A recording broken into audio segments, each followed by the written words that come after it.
Dawn breaks over southeastern Michigan. A thin mist hangs above the empty fields, and for a brief moment, the world is quiet. But then, the ground begins to tremble. A low metallic hum grows into a roar, a sound not of nature, but of industry awakening.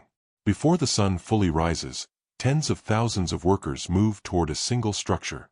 A building so vast that it seems to bend the horizon itself.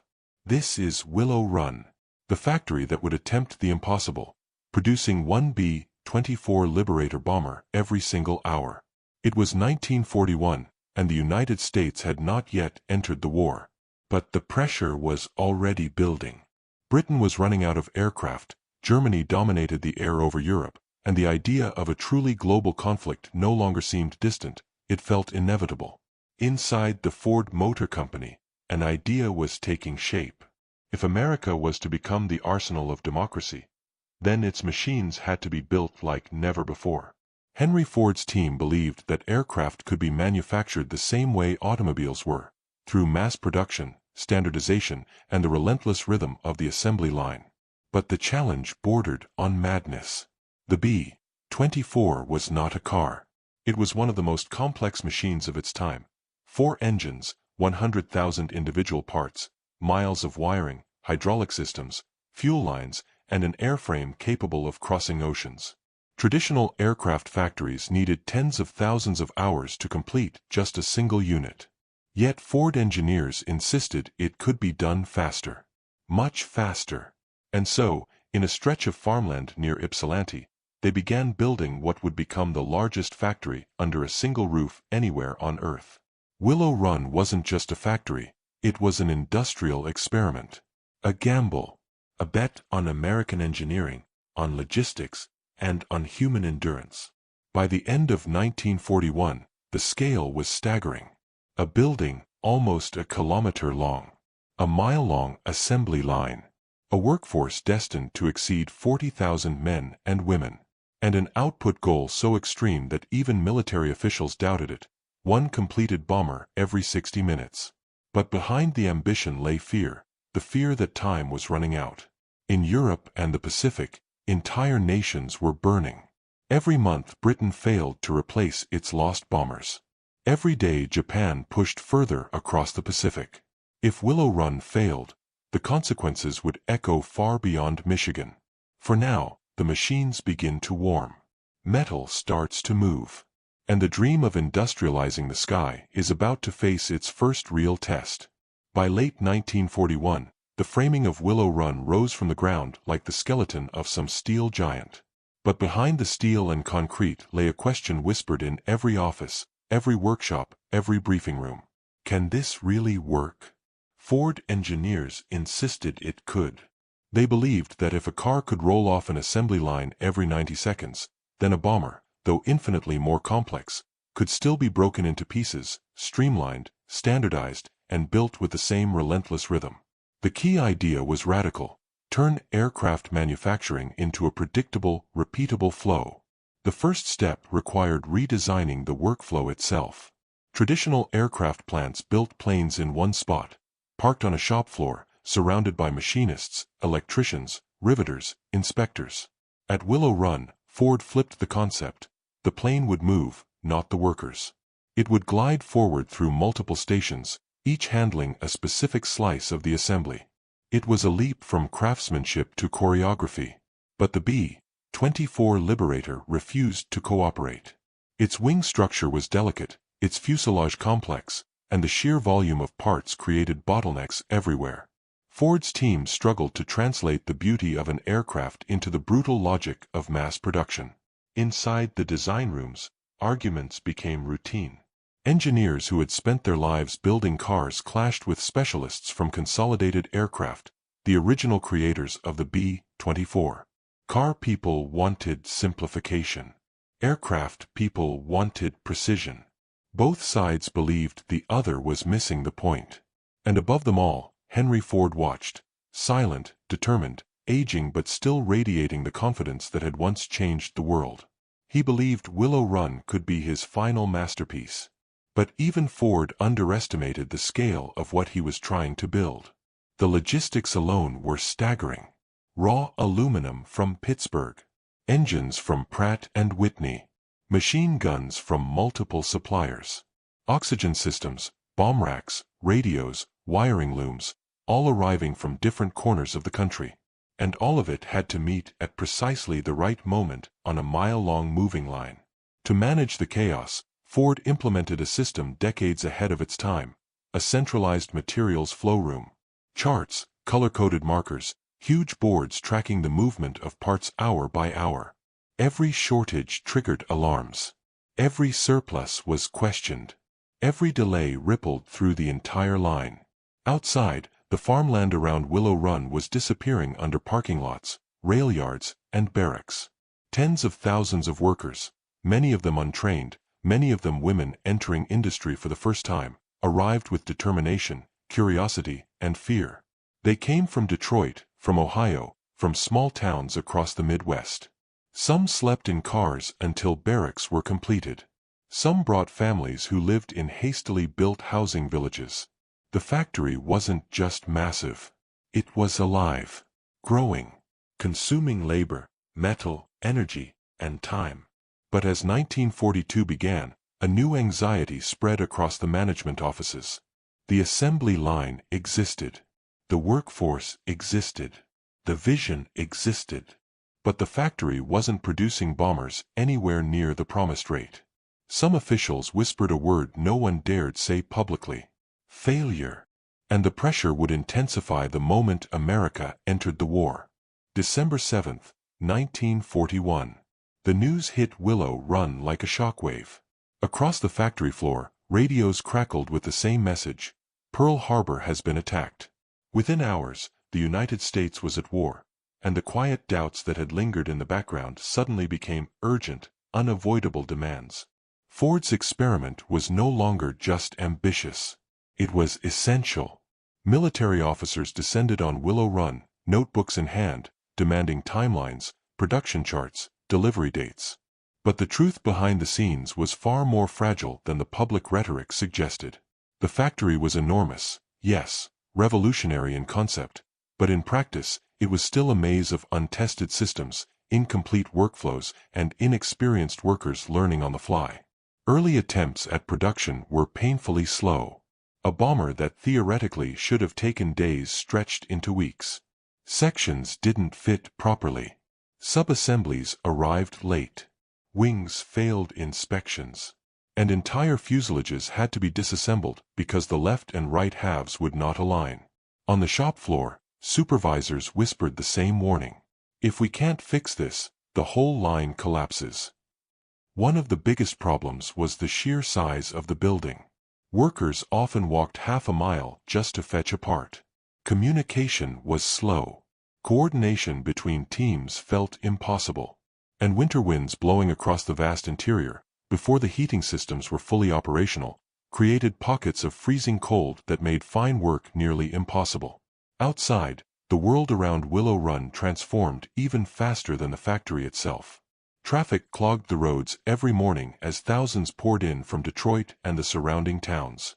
Housing shortages forced workers into hastily built trailer camps. A new town, literally called Willow Run Village, sprang up almost overnight, complete with schools, stores, and police. The war wasn't just in the newspapers. It had consumed the landscape. Inside the factory, Ford managers realized the workers needed more than instruction. They needed discipline, order, and predictable routines. So they introduced a training system built on repetition and precision. One worker learned to drill the same 5 rivet holes, over and over. Another specialized in wiring a single panel. Another installed a specific component of the landing gear. It was industrial reductionism, turning complex aircraft manufacturing into thousands of small, repeatable tasks. But the problems went deeper. Unlike cars, aircraft required tight tolerances. A mismatch of a single millimeter could cause vibrations, loss of lift, or catastrophic failure in combat. Car-level precision wasn't enough. Willow Run had to learn the language of aviation. In early 1942, an internal audit revealed the full scope of the challenge. The plant was behind schedule. Costs were rising. The hourly output was nowhere near 1 bomber per hour, not even close. Some in Washington quietly questioned whether Ford had overpromised and underdelivered. And yet, something else was happening. Beneath the surface of confusion and frustration, patterns were emerging. Bottlenecks were being identified. Waste was being reduced. Workers were growing faster, more precise, more confident. The orchestra of steel and aluminum was still stumbling, but it was beginning to find its rhythm. The dream of producing a bomber every 60 minutes still seemed distant. But for the first time, it no longer felt impossible. By mid-1942, something had changed inside Willow Run. The chaos hadn't vanished, but it had begun to transform. Where there had once been noise without order, there was now rhythm. Where workers had once hesitated, their hands now moved with purpose. And where the assembly line had once been a theory, it was now a living artery of the factory. The turning point came when Ford engineers realized they had been trying to force the B-24 into a car-style workflow without understanding what made aircraft truly different. So they redesigned the line from the ground up. The bomber was split into sub-assemblies, each built in multiple parallel zones: the nose section, the main fuselage, the tail cone, the wings, the bomb bay, and the cockpit module. Each of these elements moved along its own miniature line, gaining form piece by piece before finally merging into the main assembly path. It was modular aviation, decades before the term became standard. At Station 1, frames and ribs were joined, the skeleton of the Liberator beginning to emerge. At Station 5, wiring looms were installed by teams who had practiced the same motion thousands of times.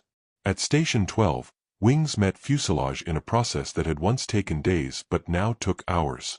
And further down the line, engines and turrets, each a complex system of their own, snapped into place with increasing speed. From above, the factory floor looked like a river delta of machinery, branching into dozens of tributaries before converging into the final channel. It was beautiful in a mechanical way, not elegant, not graceful, but powerful and alive. The workers changed, too. Men who had never touched aircraft in their lives now spoke the language of torque settings and tolerances. Women who had never set foot in factories now led teams of inspectors, riveters, and machinists. The war had rewritten the definition of who could build what. And as skill increased, so did morale. The workforce began to understand the scale of what they were doing. They weren't just making parts. They were building the machines that would cross the Atlantic, defend convoys, strike factories, and turn the tide in Europe and the Pacific. Every rivet was a step toward ending the war. Every completed wing carried weight far beyond its metal. Still, challenges remained. The B-24 was a notoriously difficult aircraft to produce. Its Davis wing required precise shaping, and even small imperfections could degrade lift. Ford engineers had to invent new jigs, fixtures, and alignment tools to ensure consistent geometry. Quality control teams doubled, then tripled in size. But slowly, steadily, the numbers began to shift. One bomber every few weeks became one every few days. Then multiple per day. Then the line began to pulse with a new intensity, a sense that the goal of 1 bomber per hour, once laughed at, no longer belonged to fantasy. Outside, trains waited day and night, boxcars lined up like soldiers. Inside, forklifts moved with relentless purpose, feeding the line. The giant doors of the final assembly hangar opened more often now, letting fresh sunlight fall on completed aircraft. The dream was no longer theoretical. Willow Run had taken its first real steps toward becoming the machine the nation needed. But the next step would be the hardest. Going from working to unprecedented. The line was alive, but to change the war, it needed to become unstoppable. By late 1942, Willow Run was no longer an experiment. It was a living organism, powerful, fast, and unpredictable. But beneath the surface, new problems were emerging. Not the dramatic kind that stoppages reveal, but quieter, far more dangerous failures born from microscopic inaccuracies. The kind of issues that don't appear on a factory floor, but show themselves at 20,000 feet. A bomber is only as strong as its weakest rivet, its straightest line. its tightest seal. And the early B-24s rolling out of Willow Run, though impressive in quantity, struggled with the exact thing mass production had to perfect: tolerance. Aircraft inspectors from the Army Air Forces began filing reports. Some of the issues were minor: misaligned panels, uneven rivet spacing, slight warping in the mid-fuselage frames. Others were more serious: fuel leaks, hydraulic irregularities, electrical shorts caused by wires routed too close to metal skin. At a car factory, these problems might have been inconvenient. In the air over Europe, they could be fatal. And yet the pressure to accelerate production was growing. American bomber losses were rising overseas. The strategic bombing campaign demanded replacements at a rate no aircraft company had ever attempted. Washington wanted more aircraft, faster. Ford was already pushing its workforce to the limit. And Willow Run stood at the center of a contradiction. America needed both speed and perfection at the same time. Inside the factory, management meetings grew tense. Quality inspectors fought with supervisors. Engineers argued over whether flaws were caused by design, tooling, or training. Some suggested slowing the line. Others insisted that slowing down would cripple the war effort. So Ford made a decisive move. They created one of the strictest quality control regimes in wartime industry. Every major component of the B-24, from the bomb bay cradle to the nose turret housing, passed through multiple checkpoints. Anything that failed, even slightly, was sent back upstream. Entire sections of the line were reorganized to focus on alignment and consistency. New jigs were engineered to force perfection into every angle, curve, and joint. But improving quality required more than tools. It required skill. So Ford established intensive training programs. Workers repeated the same motion, drilling, riveting, measuring, until muscle memory took over. Women who had never worked outside the home became some of the most precise riveters in the entire factory. New inspectors were hired, many of them veterans of pre-war aircraft companies, brought in to teach the nuances of aviation craftsmanship. Slowly, the reports from the Army changed tone. The defects grew fewer. The finished aircraft performed better in testing. And the line began flowing with a new, sharper accuracy. But all of this came with a cost. Time. Every improvement demanded hours, days, weeks. And the war did not wait. In North Africa, Europe, and the Pacific, the conflict escalated. Every month, new fronts demanded aircraft. Every new mission drained the inventory. Back in Michigan, workers walked into Willow Run with a knowledge deeper than any diagram. A bomber lost overseas meant another had to be built here, and fast. The line was stabilizing. The pace was rising.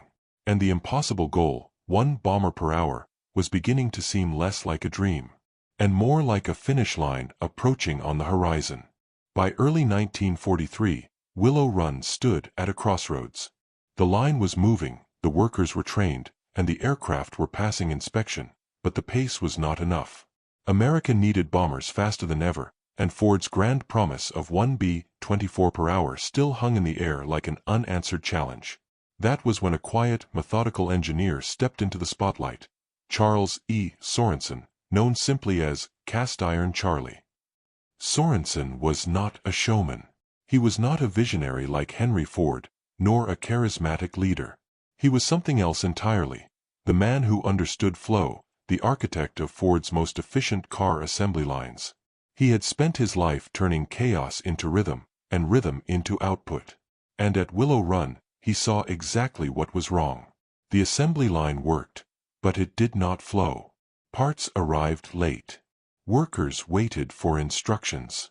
Sub-assemblies piled up at choke points, while other stations sat idle. To Sorensen, this was not a factory, it was a damned river. He walked the entire mile-long line in silence, taking notes, analyzing movement, watching the hands, the tools, the pauses. He measured time not in minutes, but in hesitation, every unnecessary step, every repeated motion, every missed second. To him, inefficiency was noise, and Willow Run was deafening. Then he began to act. First, he reorganized tool placement. Tools once scattered across benches were moved to precise, ergonomic positions. Each motion now had a purpose. Each reach had a logic. Workers began to move less and build more. Next, Sorensen rebalanced the line, redistributing tasks so that no station overwhelmed another. He studied bottlenecks with a surgeon's patience, cutting, smoothing, and realigning the entire workflow. Stations that once stalled the line now synchronized with those ahead and behind. But his greatest innovation was the introduction of progressive, micro-cadenced timing. Every station was given a target measured not in hours, but seconds. Not large goals, but small, consistent, repeatable actions. Build the minute, he said. Build enough minutes, and the hour will build itself. Those who watched him work said he could see the assembly line the way a conductor sees music, not as individual notes, but as a symphony of motion and time. And workers felt the shift almost immediately. Where the factory floor once echoed with disorganized movement, it now pulsed with coordinated energy. Where stations once paused uncertainly, they now advanced with confidence. Where days once ended in frustration, they now closed with a sense of momentum. Productivity rose. Then rose again. Then rose faster than anyone had predicted. In February 1943, Willow Run produced its first day of one bomber every 63 minutes, shockingly close to the goal. Engineers cheered. Supervisors allowed themselves rare smiles. For the first time, the 1-per-hour target no longer felt like marketing. It felt like destiny tightening its grip. But the war was accelerating. In Europe, strategic bombing intensified. In the Pacific, new fronts opened. Demand soared beyond any production curve. And just as Willow Run approached greatness, a new adversary emerged, one without ideology, strategy, or mercy. Weather. Michigan's brutal winter was about to test the limits of a factory built on speed. Winter arrived in Michigan not as a season, but as an assault. By late 1943, Willow Run faced an enemy no blueprint, no jig, and no assembly schedule could anticipate. Cold, relentless, penetrating, mechanical cold. The kind that slips through steel columns, slows machines, and stiffens hands. The kind that doesn't care about output goals or war demands. Willow Run was the largest factory under one roof in the world, and that roof covered an enormous, nearly flat landscape of metal and glass. Its heating systems, designed before anyone truly understood the scale of the building, struggled desperately to keep pace. Warm air rose, cold air pooled, and the interior became a map of microclimates. One station overheated, the next freezing, another engulfed in condensation that blurred gauges and soaked gloves. For workers assembling precision aircraft components, temperature wasn't an inconvenience, it was a threat. Metal contracted unpredictably. Rivets behaved differently. Hydraulic lines stiffened, making installation difficult. Even the aluminum skins of the B-24 changed shape slightly as the factory's temperature fluctuated from one hour to the next. Quality inspectors noticed spikes in misalignment. Perfectly formed panels warped just enough to cause trouble downstream. Electrical components grew brittle. Lubricants thickened. The line slowed, not dramatically, but enough for managers to feel the shift like a tremor underfoot. And the workers felt it even more. Some stations were so cold that workers wore multiple pairs of socks and improvised layers under their factory uniforms. Others sat near heating ducts that blasted hot, dry air, tiring workers faster. Condensation from the massive roof beams dripped onto the floor, leaving slick patches that caused accidents. Then came the snow. Train lines that fed Willow Run's endless appetite for parts slowed under storms. Deliveries lagged. Inventories thinned. A single missing component, a fuel line, a brake cylinder, a radio panel, could stall an entire aircraft section. And when a section stalled, the entire rhythm of the mile-long line faltered. But the true danger wasn't the cold. It was what the cold revealed. When the factory slowed, even slightly, managers finally saw how close Willow Run operated to its limits. A delay at Station 18 could echo to Station 29 within hours. A shortage in one part of the plant could create a cascade of unfinished subassemblies. The line was efficient, brilliantly efficient, but also fragile. Yet the workers refused to yield to winter. They adapted. Riveters warmed their gloves under heating lamps. Machinists used portable warmers for sensitive components. Inspectors developed new techniques to measure and compensate for cold-induced shrinkage. Maintenance teams battled the climate like firefighters, sealing drafts, insulating ducts, and reinforcing windows. And slowly, painfully, Willow Run began to push back. By early 1944, despite the brutal winter, the line was recovering its momentum. Output increased. Defects stabilized. Train deliveries normalized. Then, on a frigid January morning, something extraordinary happened. For the first time, Willow Run produced one complete, fully inspected B-24 Liberator in exactly 60 minutes. Not 63. Not 62. But 60, the promise made in 1941 finally made real, under the harshest conditions imaginable. The workers didn't cheer loudly. They didn't shout or celebrate. Most simply nodded, wiped their hands, and moved on with the next hour. Because the truth was clear now. If Willow Run could beat winter, it could beat anything. By the spring of 1944, Willow Run no longer felt like a risky experiment. It felt like a force of nature, predictable, powerful, relentless. The factory that once struggled to deliver a single aircraft in a week now produced a fully operational B-24 Liberator every 60 minutes. And perhaps even more astonishing, it began to do so routinely. The transformation was not magic. It was the culmination of thousands of small victories, each one invisible on its own, but together forming a tidal wave of efficiency. Workers refined their movements until they resembled choreography. Inspectors developed a sixth sense for imperfections. Supply managers mastered the timing of deliveries down to the minute. And Sorensen's vision of building the minute had taken hold so completely that the entire factory moved as a single, unified organism. The numbers were staggering. At full speed, Willow Run produced 24 bombers per day, nearly 700 bombers per month. A total that would surpass 8,600 Liberators by the end of the war. No aircraft factory in history had ever achieved anything close to this scale. The mile-long assembly line had become legendary. Visitors described it as a river of aluminum, flowing from raw material to flying machine in a continuous, unstoppable stream. Military officers, foreign dignitaries, engineers from rival companies, all walked the catwalks above the line, astonished at the sight. But the most remarkable aspect wasn't the machines. It was the people. Workers who had never held a wrench before the war now built strategic bombers with speed and confidence.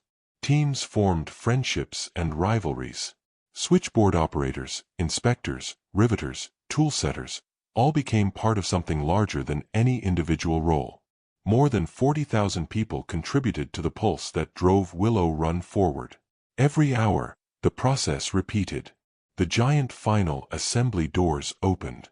Fresh sunlight washed over a new B-24 Liberator. Engines coughed to life. Ground crews rolled the aircraft toward the runway for testing. And for many workers, that moment, seeing the machine move under its own power, was the emotional center of the entire operation. They had built something that would cross oceans, fly into flak, and return carrying the scars of war. Something that existed because of their hands, their discipline, their hours of labor. But Willow Run was more than a factory. It was a statement. A statement about what industrial coordination could achieve. A statement about the power of mass production when scaled to the extremes of war. A statement about the role of ordinary citizens in extraordinary moments. Yet success brought its own shadow. The faster the factory produced bombers, the more urgently the military demanded them. Losses over Europe were rising. German air defenses grew fiercer. Bombing missions became deadlier. And every B-24 that rolled out of Willow Run carried with it a quiet, unsettling truth. Speed saves the war effort. But speed also reveals the cost of war itself. In the months ahead, Willow Run would reach its absolute peak, a level of production that pushed the boundaries of human endurance, logistics, and industry. But it would also confront new pressures, new expectations, and the growing realization that war, even when fueled by miracles of engineering, demanded sacrifices far beyond the factory walls. By mid-1944, Willow Run had become more than an assembly line. It was a logistical engine, a vast ecosystem built to feed, test, deliver, and sustain the most aggressive aircraft production rate in human history. Inside its walls, a bomber was born every hour. Outside, an entire transportation network struggled to keep up. The first challenge was simply moving the bombers. A B-24 Liberator was too large to transport by rail without disassembly and too heavy to be shipped intact through conventional means. So Willow Run developed something unprecedented, a fully integrated airfield directly attached to the factory. What emerged was a marvel of wartime logistics. An airport designed not for passengers, but for aircraft that rolled straight off the assembly line, still warm from final inspection. Pilots from the Army Air Force's Ferry Command lived on site, ready around the clock. They walked from their barracks to the flight line in minutes, climbed into fresh Liberators, and took off toward bases across the United States. Each departure was recorded with military precision. Each delivery activated a new demand. Build another one. On the ground, the choreography required to sustain this output was staggering. Rail lines feeding Willow Run operated day and night, delivering aluminum sheets, engines, wiring looms, plexiglass canopies, rubber for tires, steel for landing gear, and thousands of other components. Trains departed with equal intensity, carrying scrap metal, rejected parts, and the constant flow of documentation needed for quality control. Inside the factory, material handlers moved like arteries, pumping parts to every corner of the line. Forklifts zigzagged in choreographed paths. Color-coded containers signaled urgency. Blue for assembly supplies. Red for critical components. Yellow for inspection. Green for ready-to-install units. Even the trash, aluminum shavings, rivet ends, paper templates, broken tools, was measured and tracked. Nothing could interrupt the rhythm. And above all this, rising like a steel cathedral, were the catwalks. They allowed supervisors, inspectors, and military officials to observe the entire line from above, a sweeping panorama of machinery, workers, and aircraft in different stages of construction. Visitors described it as overwhelming. A city of motion, one officer said. A river of machines, said another. But the heart of Willow Run's logistical miracle was neither the rail yard nor the runway. It was the test line. Every completed B-24 underwent a strict sequence. Engine run-up. Control surface check. Hydraulic system verification. Electrical load test. Fuel calibration. Turret cycling. Instrument alignment. Vibration analysis. And a full military inspection. Only after passing each step could a bomber be declared airworthy. Pilots who tested the aircraft often described the experience as surreal. They would taxi out in a brand new machine, climb into the Michigan sky, feel the controls tighten in the icy air, and realize that they were quite literally the first human beings to command that aircraft. Every vibration was a message. Every slight resistance hinted at a flaw, a misalignment, or a hidden danger. Some aircraft returned with notes. Slight yawing at high power, minor aileron imbalance, oil temperature rising in engine number 3. Others returned flawless. Either way, the result was the same. The next bomber rolled out within the hour. Willow Run's test line became so efficient that pilots joked the wind over Michigan smelled faintly of new aircraft, hot metal, fresh paint, and fuel. But with rising production came a new question. How do you keep thousands of machines and tens of thousands of people synchronized without losing control? The answer would reshape not just the factory, but the entire concept of wartime industry. To the outside world, Willow Run looked like a miracle of steel and speed. But inside, beneath the noise of rivet guns and engine tests, there existed a second layer of the factory, silent, analytical, and absolutely essential. A layer built not of machines, but of coordination. It was here, in offices suspended above the shop floor, that Willow Run controlled one of the largest industrial workforces on Earth. More than 40,000 workers rotated through the factory in 3 shifts, 24 hours a day. They were machinists, electricians, clerks, welders, inspectors, toolmakers, laborers, draftsmen, foremen, supervisors, and trainees. They came from farms, cities, and small towns across the Midwest. Many had never seen an aircraft before the war. Some had never worked with machines at all. Coordinating them was a task as complex as building the B-24 itself. At the heart of this system was the Production Control Center, a room lined with charts, timetables, and boards stretching from wall to wall. Every segment of the bomber, fuselage sections, wing spars, control surfaces, turrets, wiring looms, was tracked by time, quantity, and location. Colored pins marked progress. Threads connected steps like veins. Nothing was left to chance.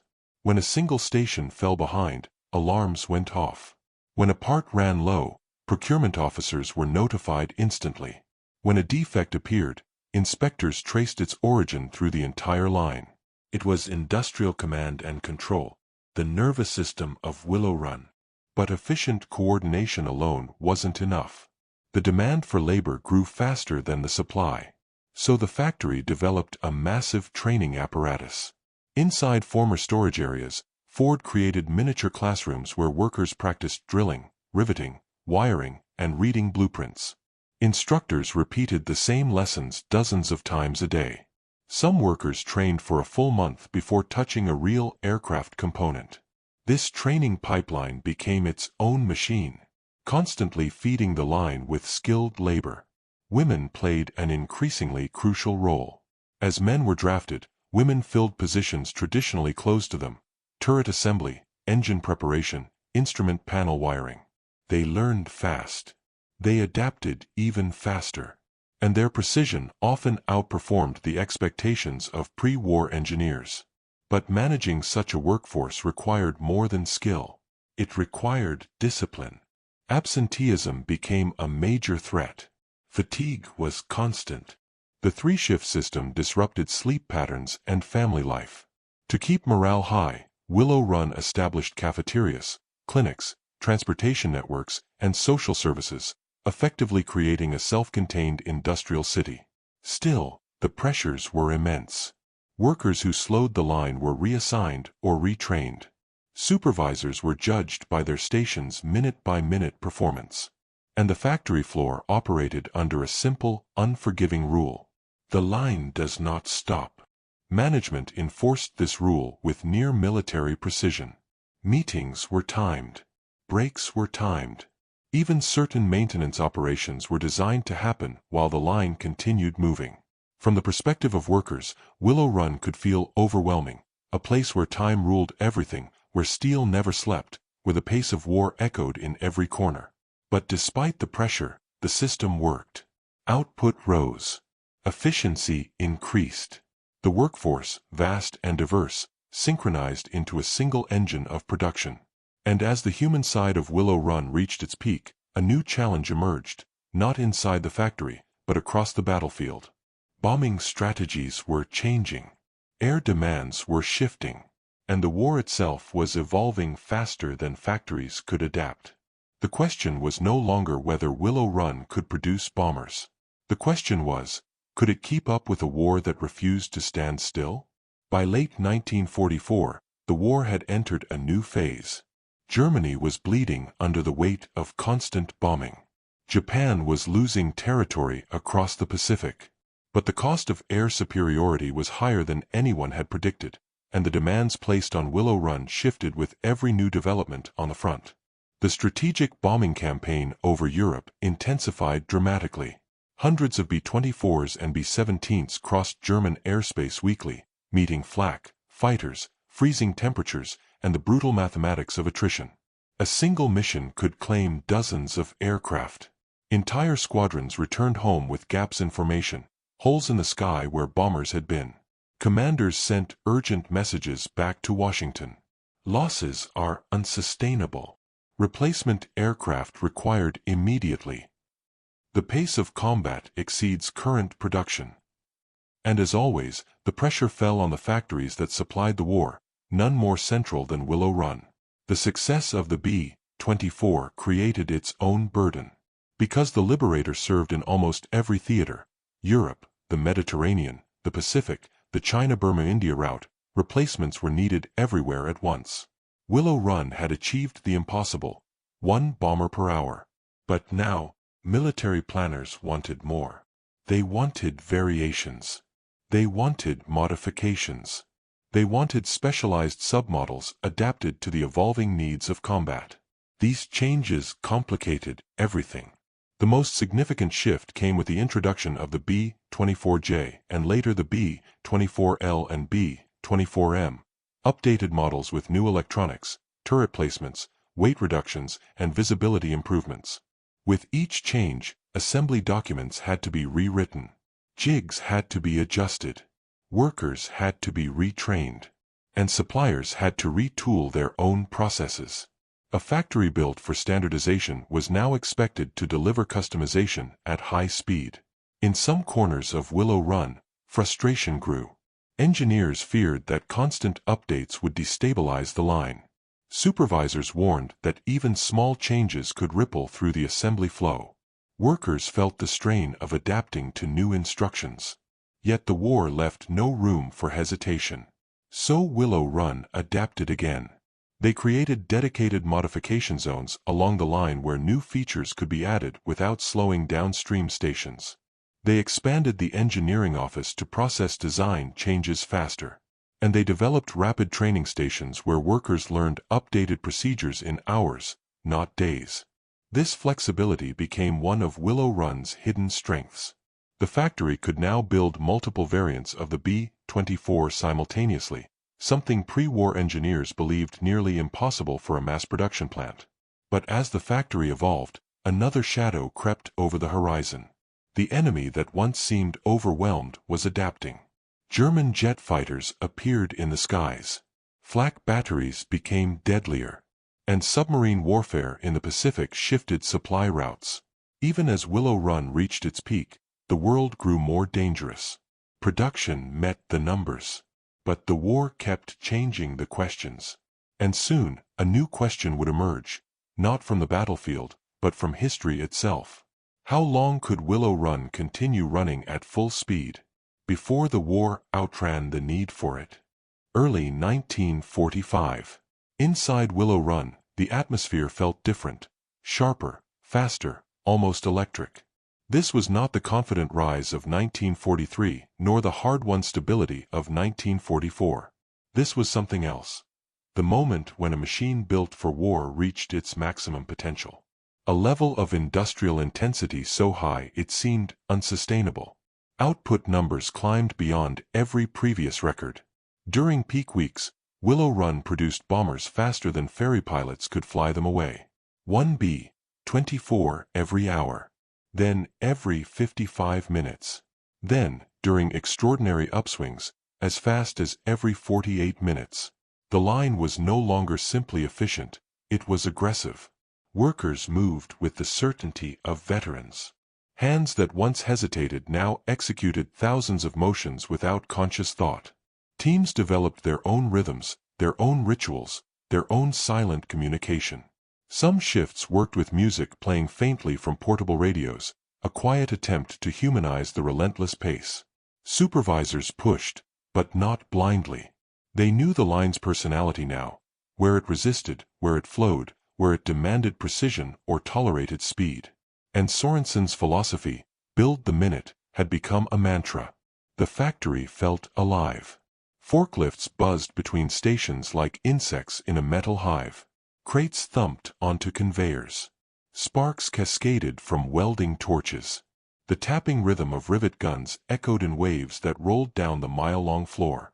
From the catwalks above, the view was breathtaking. Rows of half-finished bombers, each at a different stage of creation, marching forward with mechanical inevitability. And outside, Willow Run's airfield reflected the same intensity.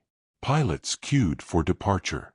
Ground crews fueled and checked newly finished aircraft with astonishing speed. Some days, the runway saw more takeoffs than major commercial airports. The factory had become, in essence, a war machine that happened to build war machines. But running at this pace demanded something often overlooked in grand narratives: human endurance. Hundreds of workers reached their breaking point. Exhaustion led to mistakes. Supervisors rotated teams more carefully, fearing the slightest error could propagate down the line. Riveters iced their wrists during short breaks. Welders dealt with burns. Inspectors, drained by hours of intense concentration, described the late shifts as living inside an engine. Still, almost no one quit, because everyone understood what the work meant. By 1945, news from Europe showed the war entering its final, desperate phase. The Allies pushed deeper into Germany. Cities lay in ruins. Air power crushed what resistance remained. And every B-24 that soared from Willow Run played a small role in closing the distance toward victory. Then came the moment many workers would later describe as surreal. One afternoon, a group of military officers visited the plant. They stood above the line as yet another bomber rolled forward, engines gleaming, paint fresh, nose art unfinished. One officer whispered, a remark caught by a nearby engineer: "This factory alone could supply an air force." It wasn't hyperbole. It was the truth. Willow Run had become the single greatest producer of heavy bombers in the world. A symbol of what industrial democracies could achieve when forced to fight at maximum scale. But within that achievement, a question lingered, a quiet rumble beneath the triumph. What happens to the world's fastest aircraft factory when the war it was built to feed suddenly ends? The answer would arrive faster than anyone expected. Spring 1945. For 4 relentless years, Willow Run had operated like an industrial heartbeat, steady, powerful, unbroken. But now, for the first time, the beat began to slow. Not because the factory failed, but because the war it fed was collapsing. News arrived almost daily from Europe. The Rhine crossed. German cities encircled. Armored divisions pushing deeper into the homeland.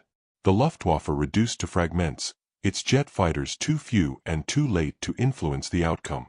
Inside Willow Run, workers read headlines during breaks, staring at newspaper pages stained with grease and aluminum dust.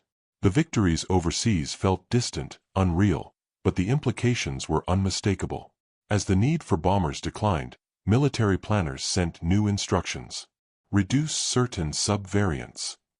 Slow acceptance of airframes. Shift priorities toward Pacific models. For the first time since the factory opened, the directives no longer asked for more. They asked for less. Production managers felt the change immediately. The pace of rail deliveries softened. Storage yards filled with parts that once vanished the moment they arrived. Ferry pilots reported shorter queues at the runway. And then came the message no one expected. Orders for the B-24 would soon be scaled back. The announcement spread through the factory in whispers. Some felt relief. Exhaustion had weighed on them for years. Others felt unease, fearing layoffs, uncertainty, an abrupt end to the purpose that had defined their daily existence. But the most complicated emotions belonged to the workers whose lives had been reshaped by the war. Women who had found independence in industrial work. Migrants who had built new communities around Willow Run Village. Families who had reorganized everything around the 3-shift heartbeat of the factory. Now the rhythm was slowing. Still, Willow Run continued producing bombers with the same discipline, the same precision. Because until the war officially ended, every aircraft still mattered. In the Pacific, the fighting was far from over. B-24s flew long-range missions over Burma, the Philippines, and the islands of the Central Pacific. Losses continued. Demand persisted. But everyone sensed the truth. Europe was nearing silence. Then, on May 8, 1945, the announcement came. Victory in Europe. Crowds flooded Times Square. Church bells rang across the country. In Detroit, Celebrations poured into the streets. But inside Willow Run, the reaction was more complex, quieter, deeper. Some workers cried with relief. Some hugged co-workers they barely knew. Others sat in stunned silence, as if unsure whether to celebrate or mourn. Because VE Day meant two things at once. The greatest threat the world had known was collapsing. And the greatest factory ever built for heavy bombers had reached the beginning of its end. The next question arrived quickly. What now? What becomes of a machine designed for war? When peace returns? Management scrambled to plan for reduced output. The military adjusted contracts. Supervisors prepared to reorganize sections of the line. Rumors spread about conversion to civilian manufacturing, refrigerators, automobiles, farm equipment. But none of it felt real yet. For 4 years, Willow Run had been the embodiment of urgency. Now, for the first time, it felt the weight of stillness approaching. The mile-long assembly line kept moving, but every hour felt different. The echo of war was fading.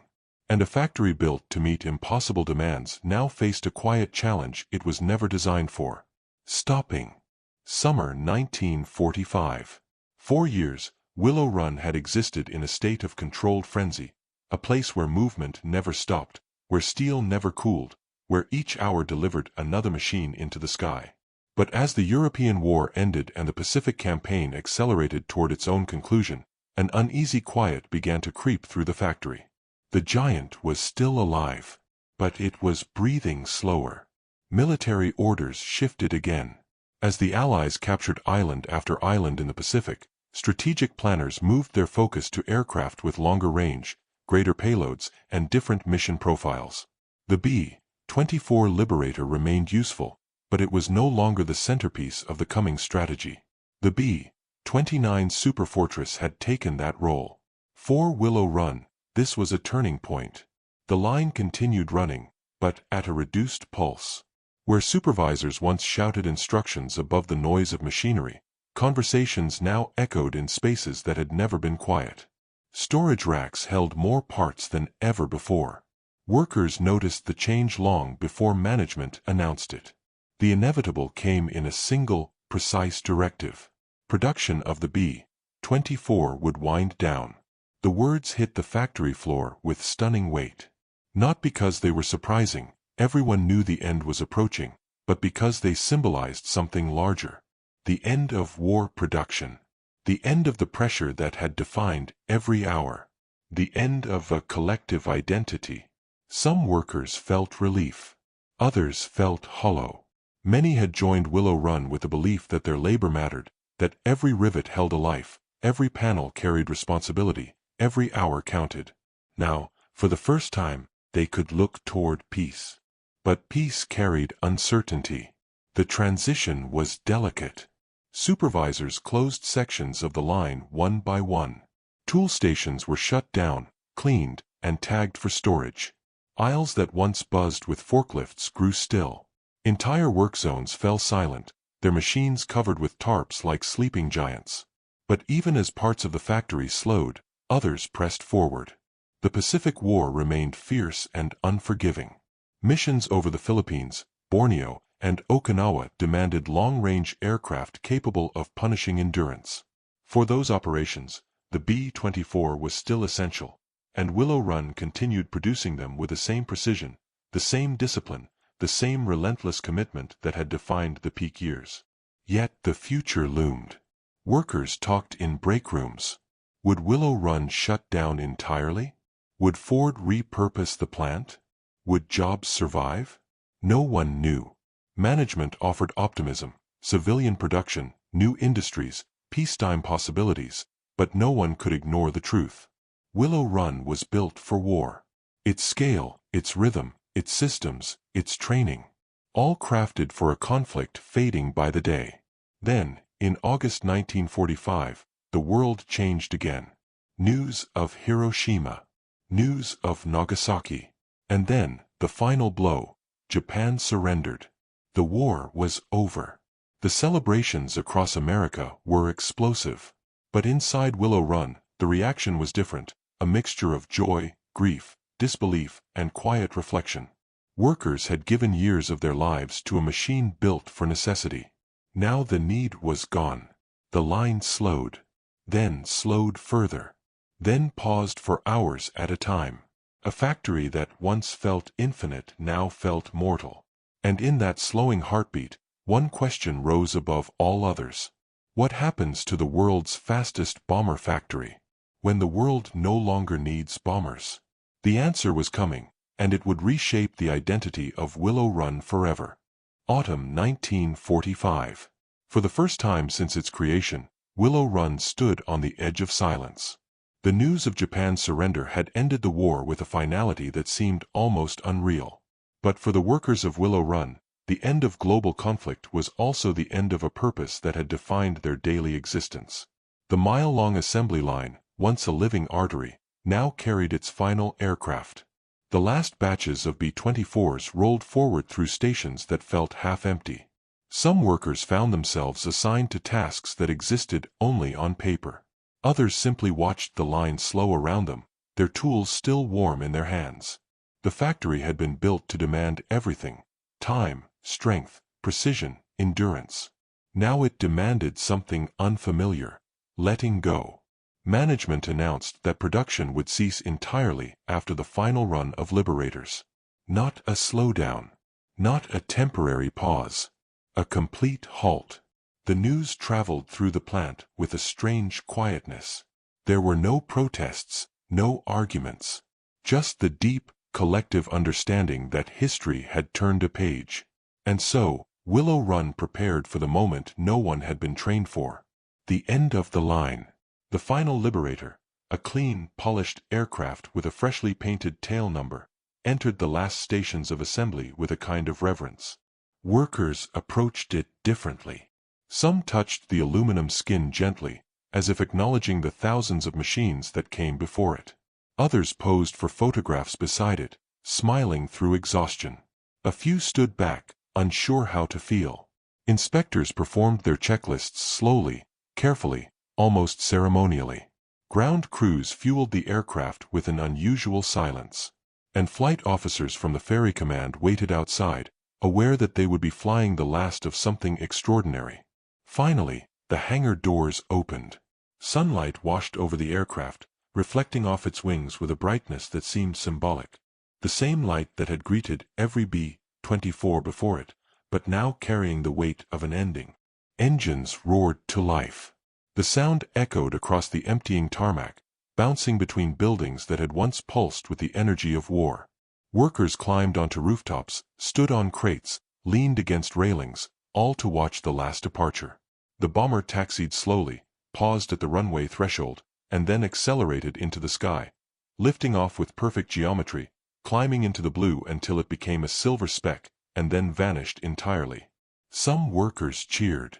Some cried. Most simply watched in silence. Not because they mourned the aircraft, but because they understood what that machine represented. It was the final heartbeat of Willow Run's wartime soul. With the last bomber gone, the line powered down. Conveyors stopped. Lights dimmed. Forklifts parked in neat rows. Tools were boxed, tagged, and stored. The great factory, once the loudest building in the world, settled into a new, unfamiliar identity. Still. Silent. Waiting. The war was over. The mission was complete. But Willow Run's story was not finished. The world had changed. America had changed. Industry had changed. And the factory that once built a bomber every hour now faced its next transformation, a challenge as daunting as any it had overcome during the war.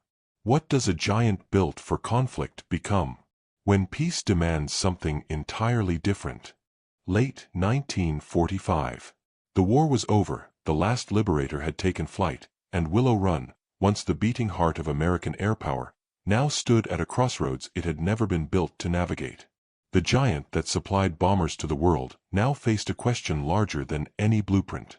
What is the purpose of a war factory in a world without war? The government moved quickly.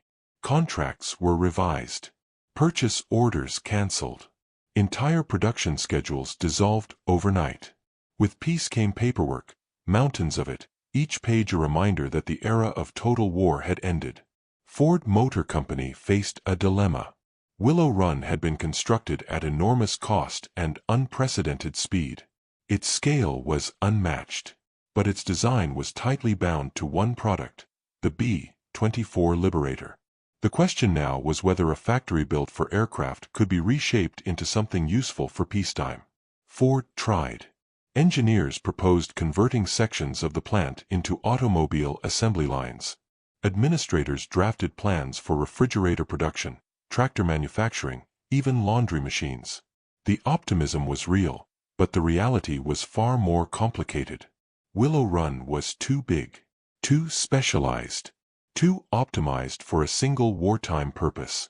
Its ceiling heights, its ventilation systems, its cranes, its massive open floors, all were designed around aircraft components, not consumer goods. Even the layout of the mile-long assembly line resisted adaptation. Cars, after all, were tiny compared to bombers. Meanwhile, the workforce changed rapidly. Many women left factory jobs as soldiers returned home, reclaiming positions across American industry. Some workers moved away, while others waited, hoping the plant would spark to life again. The housing village around Willow Run emptied slowly. Shops closed. Buses ran less frequently. What had been a city of urgency became a landscape of uncertainty. And yet, not everything faded. Detroit's post-war boom brought new opportunities. Aircraft companies saw value in a facility of such scale. And in 1946, the U.S. government made a decisive move. Willow Run would be sold, not as a relic, but as a foundation for future aviation. The buyer was the Kaiser Frazer Corporation, which planned to use the plant for automobile production. Between planes and cars, Willow Run entered a new phase, not as a bomber factory, but as a symbol of American industrial resilience. The transition was not smooth. Automotive assembly required new tooling, new conveyors, new stamping lines, new supply networks. But the idea carried weight. If Willow Run could master bomber production at impossible speed, perhaps it could master peacetime manufacturing as well. Yet beneath the optimism, something deeper lingered. The memory of what the factory had achieved. Workers who returned for civilian jobs found themselves walking past places where engines once roared, where wings had hung from cranes, where the rhythm of war had echoed through steel and concrete. Some said they could still hear it, not literally, but in memory. A faint phantom hum beneath the quiet. Willow Run had not just built aircraft. It had built identity. It had shown what a nation could do when time was the enemy and industry the weapon. It had proven that ordinary citizens could become extraordinary contributors. And it had etched itself into the story of how World War II was won. But even as peacetime arrived, the final question still remained. Could Willow Run ever live again with the same purpose, the same urgency, the same heartbeat? Or was its greatest chapter already written? The answer would come soon, in a form no one expected. Because Willow Run was not finished. Not by war. Not by peace. And not by the passage of time. Its story still had one more transformation ahead. For most factories, history ends when production stops. But Willow Run was never most factories. It was a place built on extremes, extreme size, extreme pressure, extreme purpose. And because of that, its story continued long after the last B-24 left the runway. In the decades that followed World War II, Willow Run evolved again and again, each transformation a new attempt to match its colossal scale with the changing needs of America. Kaiser Frazer built automobiles there in the late 1940s. General Motors later converted sections of the plant for transmissions and automotive components. At one point, the facility supported both civilian and military aviation research. Parts of Willow Run even became hubs for engineering education, weather research, and early Cold War technology. The giant refused to die. But even as industries changed, one truth remained. Nothing ever matched the intensity of those wartime years. Workers who had lived through the bomber era carried memories sharper than any photograph. Some spoke of the endless nights, the cold winters, the sound of rivet guns echoing like mechanical thunder. Others remembered the camaraderie, strangers becoming teammates, teammates becoming family. And many described a simple but profound pride. To build something that mattered. In time, historians began to look at Willow Run not just as a factory but as a symbol, the embodiment of what industrial democracy could achieve when challenged by tyranny. Museums collected artifacts. Archivists preserved footage. Aviation groups restored surviving B-24s, many of which had begun their lives at Willow Run's mile-long assembly line. But perhaps the greatest acknowledgement came from veterans. Many airmen who flew B-24s across Europe and the Pacific visited Willow Run after the war. Some walked the old pathways of the assembly line in quiet reflection. Others touched the walls, knowing that the aircraft that carried them home, or carried their friends into battle, had been born right there, under those steel trusses. One veteran wrote, "I survived because a stranger in Michigan tightened every bolt as if his life depended on it." That was Willow Run. That was its legacy. Not just production numbers. Not just engineering miracles. Not just the impossible promise of a bomber every hour. But people. Tens of thousands of them. Ordinary Americans who stepped into a factory and stepped into history at the same time. By the early 21st century, much of Willow Run no longer existed. Sections were demolished. Others repurposed. The vast emptiness of former assembly halls echoed the ghosts of a time when every hour changed the world. Yet one part survived. The original power plant and portions of the assembly building were preserved as a memorial, a physical reminder that the arsenal of democracy once stood here, roaring with machinery, humming with purpose, alive with the urgency of a world at war. Visitors today walk through those halls and imagine the factory at its peak. The thunder of tools, the endless conveyor lines, the spark showers from welding torches, the rumble of test engines shaking the ground. It feels distant, but not forgotten. Because Willow Run is not just a chapter of American industry. It is a testament to what coordination, ingenuity, sacrifice, and human resolve can create when the moment demands the impossible. In the end, the factory did more than build bombers. It helped shorten a war. It helped save lives. It helped shape the modern world. And though its machines have gone silent, the echo of what Willow Run achieved, hour by hour, bomber by bomber, will continue to resonate through history. A factory that built a bomber every hour, and, in doing so, helped build peace.